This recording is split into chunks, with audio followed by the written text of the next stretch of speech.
Bonjour, je me présente, je m'appelle Bicou Arsène, 32 ans. Je suis né en Guyane française, je suis arrivé en métropole en 98 et sur Metz au départ, et ensuite je suis arrivé sur Grenoble en 2000. Voilà. Donc moi c'est Annabelle, j'ai 25 ans, je suis en master de philosophie, donc en 5e année. Je me prépare à être enseignante et je travaille toute l'année avec des jeunes sur des accompagnements scolaires, des chantiers jeunes, etc. Ouais. L'an dernier, on vivait ensemble et l'an dernier on a voulu déménager et trouver un autre appartement plus grand, faire des recherches normales quoi. Et on a commencé à faire des recherches et donc à avoir un appartement qui pouvait nous intéresser, donc sur une commune de l'agglomération. Et donc on a pris rendez-vous pour visiter l'appartement. Une petite dame. Une petite dame nous a accueillis, la propriétaire de l'appartement donc. Et elle nous a fait visiter, elle nous a demandé si on travaillait. Alors que bon, elle travaille, moi je travaille, je suis soudeur dans une grosse société. Et on avait tout pour pouvoir peut-être acquérir l'appartement, les papiers, l'argent, les garants, tout ce qu'il faut pour un appartement. Donc lors de la visite, le contact nous a paru assez bon avec la personne. L'appartement nous plaisait assez. Elle nous a même fait remplir une fiche de locataire, donc pour les futurs locataires, avec nos noms, nos prénoms, etc. Fiche de renseignement typique. Donc nous on était tout contents, on est partis de là-bas, ça nous faisait rêver. C'était un appartement banal, hein, avec un prix banal, mais vraiment pour nous c'était déjà bien suffisant et c'est ce qu'il nous fallait. Donc bon, on est parti de là-bas, on était assez contents, on avait eu un premier contact plutôt satisfaisant et une signature papier qui ne voulait pas dire grand-chose, mais bon, voilà. Ensuite, en disant que oui, elle devait nous recontacter. Vu une semaine, on n'a pas eu de nouvelles, on l'a rappelé nous pour savoir où ça en était un peu. Et le truc, elle nous a expliqué comme quoi qu'on devait encore attendre et qu'elle nous rappellerait. Bon, ça n'a pas duré longtemps, c'était au téléphone, peut-être même pas 5-6 minutes quoi. Et qu'elle devait nous rappeler. Voilà. Et lors de la visite, elle nous avait dit qu'il y avait aussi un autre couple sur l'appartement, mais qui avait d'autres moyens financiers qui n'étaient pas les mêmes que nous et qui étaient un peu plus bas. Donc au point de vue financier, c'est nous qui faisions l'affaire. Donc on s'était dit que ça devrait aller. Au bout de 2 semaines, on continue à voir l'appartement en location sur un petit journal d'annonces. Donc on rappelle la dame, on lui dit qu'on a vu qu'il était encore en location, que nous, on voulait vraiment prendre son appartement, qui nous intéressait, qu'on était en mesure d'avoir des garants et de payer financièrement. Et elle nous a bien précisé que l'appartement était en location, qu'elle avait déjà trouvé du monde qui devait prendre possession de l'appart.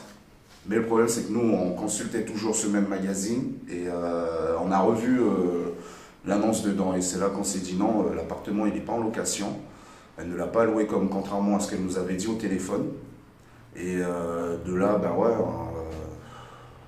ne savait pas trop quoi faire, quoi. C'est là qu'on a tilté un peu qu'il y avait quelque chose qui n'allait pas, quoi. Surtout que lors de la visite, elle nous avait précisé, en fait c'était déjà une dame d'un certain âge, et elle nous avait précisé que l'appartement appartenait à sa mère et donc il fallait le louer au plus vite parce que sa mère était en maison de retraite et que c'était ça, cette location qui assurait la retraite de sa mère à elle, qui devait être certainement très âgée. Donc en fait cet appartement, il fallait qu'il soit loué au plus vite.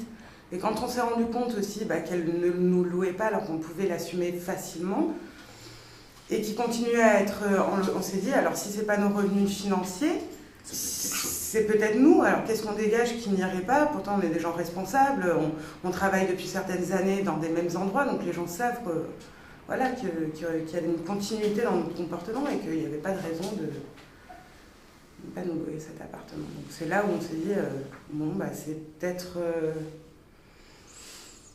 Enfin, pas moi personnellement, mais la couleur de peau, quoi. La couleur de peau. Alors qu'on avait précisé que monsieur était français. Guyane française, département d'outre-mer. Ça faisait la deuxième fois qu'on rappelait, on a attendu, on a vu toujours l'appartement en location et jamais d'appel de sa part, donc voilà. Ensuite, on a visité un autre appartement. En fait, c'est moi qui ai fait les démarches toute seule parce que on s'est dit que c'est peut-être le meilleur moyen de... pas de gruger, mais bon, d'y arriver, quoi. Et ouais, d'y arriver. Alors du coup, là, elle les a fait toute seule, en mes papiers aussi, un peu tout ce qu'il faut pour un appartement. Donc je suis allée voir une agence immobilière et en fait j'avais beaucoup d'appréhension au départ parce que je me disais, voilà, je suis là, moi ça passe, mais est-ce que quand ils vont voir la carte d'identité de mon petit ami, ça va faire encore des problèmes, etc. Et en fait l'agence immobilière, apparemment, tout ce qui les intéressait, eux, c'était si on était en mesure financière de satisfaire à la location de l'appartement. Donc à partir de ce... Ils ont étudié notre dossier, donc vu qu'il n'y aurait pas de problème de ce point de vue-là, et on a eu l'appartement. Il n'y a jamais rien eu qui a posé de problème. Voilà. Par contre, oui, on a gardé au début un petit a priori aussi, nous, de notre côté, en se disant ça ne marchera jamais parce que, je ne sais pas, on ne ressemble pas au couple type parfait. Et en fait, non, ça a marché.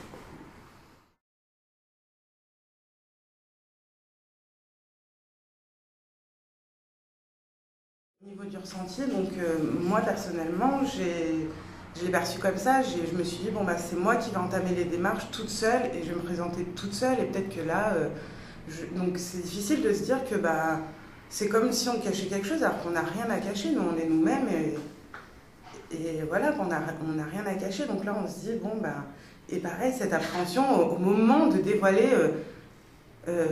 l'apparence vraiment physique, quoi. Parce que la personne, on la connaît, on sait son emploi, mais au moment de le voir, voilà, il y a peut-être tout qui peut basculer sur un grain de peau, quoi, un épiderme. Et ça, c'est assez fou. T'as ressenti? Moi, ressenti du dégoût. J'étais dégoûté, quoi. Dégoûté, j'ai pas spécialement envie d'être confronté encore au même truc en allant chercher, des appartements, quoi. Pas envie spécialement de revivre ça. C'est de la pure incompréhension, quoi. Enfin, moi, je suis restée... c'est de l'incompréhension. En même temps, on sait que ça peut arriver, mais quand ça arrive, on comprend pas. On comprend pas, quoi. On se dit, mais ça en est encore là et ça va être comme ça combien de temps? C'est surtout ça, quoi. Et au niveau du ressenti, oui, aussi, pareil... envie d'exploser, de faire exploser au visage des gens leur propre ignorance et leur propre mépris de ce que peut être l'être humain ou leur semblable, quoi. Vraiment cette envie de les secouer là-dessus, quoi, sur leur regard. De leur faire comprendre, quoi, que c'est pas par rapport à une couleur ou quoi que devrait être comme ça, quoi. Je sais pas trop comment l'expliquer. Mais ça fait chier, désolé. C'est écœurant, je sais pas, il n'y a pas de mots, quoi, en gros. J'ai beau essayer de me dire, ouais, je suis dégoûté ou quoi, mais il n'y a pas de mots. C'est un peu la bêtise de l'homme, quoi, de l'humain. Le comble, c'est que maintenant, on est dans un appartement... 10 fois mieux que ce qu'on attendait. Beaucoup mieux et on est plus à l'aise, il n'y a pas eu de problème, aucun. Mais on vit, on avance. Et aujourd'hui, tant mieux.